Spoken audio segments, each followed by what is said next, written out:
really talk about my personal life because it's sort of like, it goes everywhere, and then it gets turned into all these other things, and it's like, I would much rather my personal life be sung about. I think it sounds nicer that way. Every time Taylor Swift's relationship ended, we'd usually get a song, or even a whole album, about it. Whether it's heartache or happiness, Taylor's love life has been the inspiration behind some of her biggest hits. Welcome to Celeb Love, where we dive into the fascinating world of celebrity relationships and all things love. Stay tuned for the latest stories, exclusive insights, and the drama behind the headlines. Let's get started.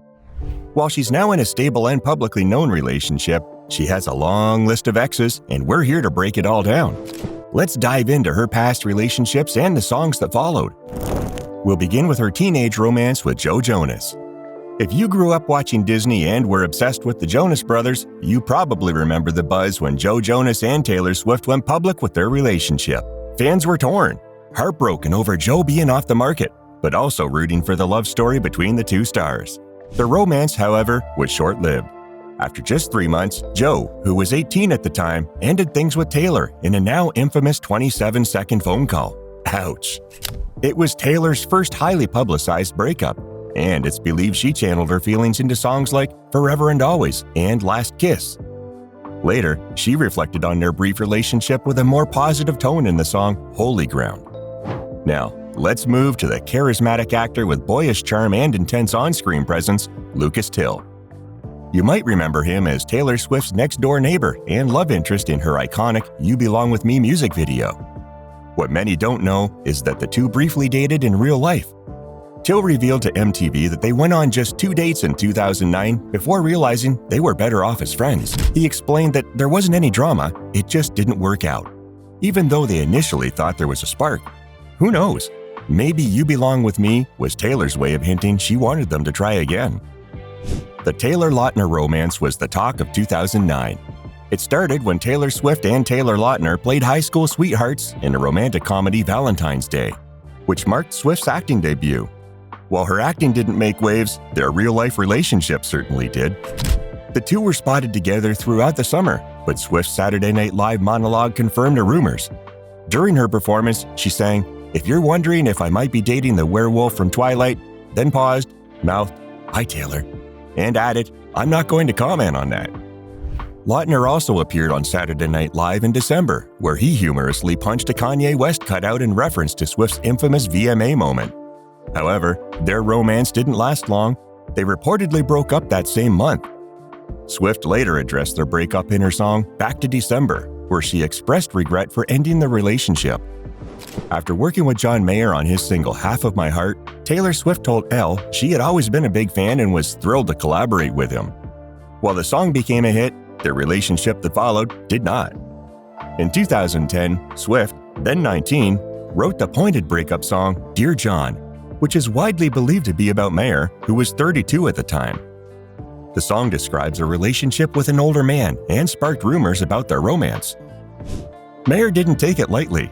In a 2012 interview with Rolling Stone, he said the song humiliated him and called it cheap songwriting to directly target an ex. Ironically, the following year, Mayer released his song Paper Doll, which fans speculated was his response to Taylor. Although Taylor Swift and Jake Gyllenhaal dated back in 2010, their relationship remains one of her most heartbreaking, as revealed in her song All Too Well. The relationship was highly public, with the couple frequently spotted together in Los Angeles and New York City. Reports suggest Jake ended the relationship because their 10-year age gap felt too significant, leaving Swift devastated. She later created a short film inspired by the song, which dives into the details of their time together, including the famous scarf situation, Thanksgiving dinner at Maggie Gyllenhaal's house, and a road trip to upstate New York. Interestingly, Jake has been photographed wearing the now iconic scarf several times over the years, leaving both fans intrigued and confused. Now that we've covered some of Taylor's most iconic exes, which relationship do you think inspired her best song? Or maybe you have a personal favorite. Let me know in the comments below. Although Owl City's Adam Young and Taylor Swift never officially dated, he still inspired one of her songs. Their connection was limited to a few emails and a single face-to-face meeting, but that was enough for Swift to write the beautiful track, Enchanted. In the song, she sings, "I'll spend forever wondering if you knew I was enchanted to meet you." A year later, Young realized the song was about him and responded by releasing his own cover. While nothing more came of their brief connection, fans were left with not only a great song, but also a heartfelt cover to enjoy. If you think you've heard it all, wait until we dive into Swift's charming Kennedy heir boyfriend. Taylor Swift also dated Connor Kennedy, the grandson of Robert F. Kennedy. At the time, their age difference, Kennedy being 18 and Swift 22, sparked some criticism. To make the relationship work, Swift even bought a house near the Kennedy compound in Hyannisport, Massachusetts. However, distance wasn't the issue for their split. Although the exact reason remains unclear, reports surfaced in August 2012 that Swift allegedly crashed Connor's cousin Kyle's wedding, upsetting the Kennedy family. While the representatives denied the claim, many speculated this incident marked the end of their relationship. Swift has never confirmed it, but fans believe her song, Begin Again, was inspired by Connor Kennedy. Although Taylor Swift dated Harry Styles in the space of only 3 months, their relationship remains a hot topic to this day. Despite both stars moving on to new relationships, they were frequently photographed together, wearing matching airplane necklaces, strolling through Central Park, and even sharing a kiss in Times Square on New Year's Eve. Their brief time together wasn't without drama. They reportedly got into a snowmobile accident, which Swift referenced in her song Style. Known for weaving details of her relationships into her music, Swift also wrote I Knew You Were Trouble about the One Direction singer. Beyond Style, her album 1989 is filled with subtle nods to their time together. Allegedly, when a fan once asked the Watermelon Sugar singer how he felt about Style, he didn't respond but simply smiled, leaving viewers to interpret his reaction. It's clear that Taylor Swift wasn't shy about sharing her relationships with the world. She and Scottish DJ Calvin Harris were often spotted together, attending award shows and spending time out in public. Their relationship began in 2015, but it reportedly ended a year later in 2016 when Harris broke up with her. Some say Swift's song, We Are Never Ever Getting Back Together, is about him, while many fans believe it's about Jake Gyllenhaal. We'll let you decide who you think inspired the song. The whirlwind romance between Taylor Swift and Tom Hiddleston, known as Hiddle Swift, surprised fans around the world. It was a big leap for Swift, as Hiddleston seemed completely different from her previous boyfriend Harry Styles. The two reportedly met in New York and traveled together to places like Rhode Island, Australia, England, and Italy. However, just 2 months later, things ended. Not long after, Hiddleston was famously spotted wearing an I Heart TS t-shirt. Despite the breakup, Swift had a unique connection with Tom, unlike anyone else she had dated before. Instead of writing a harsh breakup song, she penned the bittersweet track, Getaway Car. And let's just say, we're all still recovering from it. Many believe Joe Alwyn was Taylor Swift's final stop when they started dating in 2016. Unlike her previous relationships, this one was kept much more private, with far fewer public appearances and photos. While they occasionally attended award shows together, Swift seemed to find peace in keeping this relationship low-key.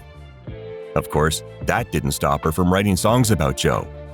Fans often debate whether Ready For It is about Alwyn or Harry Styles, but it's widely agreed that her song Gorgeous is definitely about Alwyn.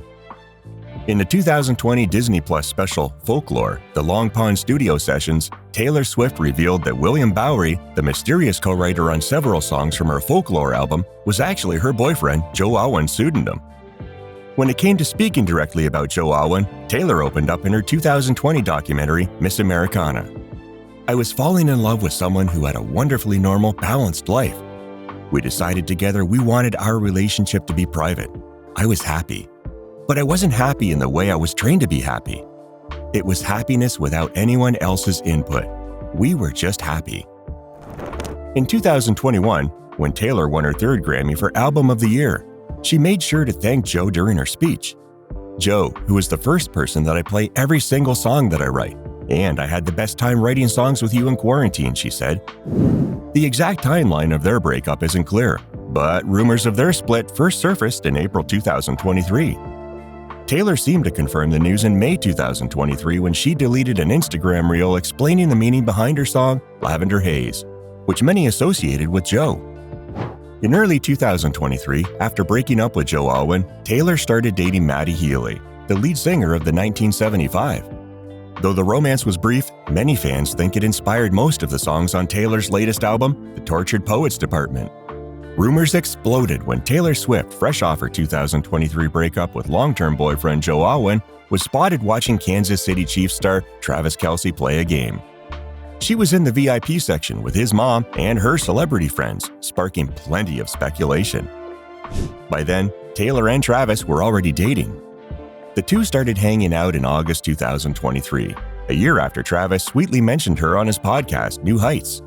Since those first few games, their relationship has gotten serious. They made their public debut as a couple, holding hands at a Saturday Night Live after-party. Since then, they've vacationed together, supported each other constantly, and even shared special moments like Travis joining Taylor on stage in London. So, it appears that Travis is currently in charge and no song has yet been written about him. That's a wrap on Taylor Swift's love story. Which of her songs about her boyfriends is your favorite? Or maybe you have a hot take on one of these relationships. Thanks for watching Celeb Love. Don't forget to like, comment, and subscribe for more celebrity love stories. We'll see you in the next video.